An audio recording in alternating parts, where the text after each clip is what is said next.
हमारा प्रश्न है, इन कथनों को गणितीय रूप में लिखिए। कथन है, पूर्णांक गुणन संक्रिया के सापेक्ष संवृत्त हैं।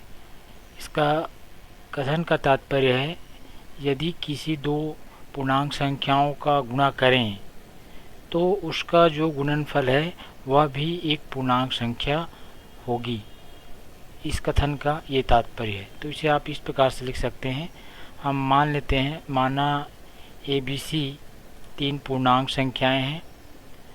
अब चूँकि गुणा के सापेक्ष संवृत्त दर्शाना है तो हम A और B का गुणा करते हैं और उसका गुणनफल C के बराबर मान लेते हैं।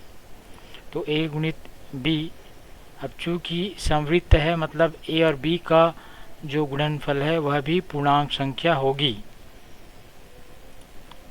तो इसे आप इस प्रकार से लिख सकते हैं, A इंटू B बराबर C for all ABC belongs to I, जहाँ ABC सभी पूर्णांक संख्याएं हैं।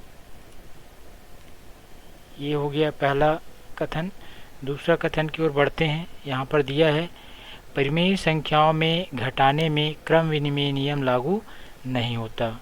तो इसके लिए मान लेते हैं, माना दो परिमेय संख्याएं P और Q हैं। अब इसे हमें दर्शाना है कि घटाने में क्रम विनिमय नियम लागू नहीं होता, अर्थात P ऋण Q और Q ऋण P बराबर नहीं होंगे।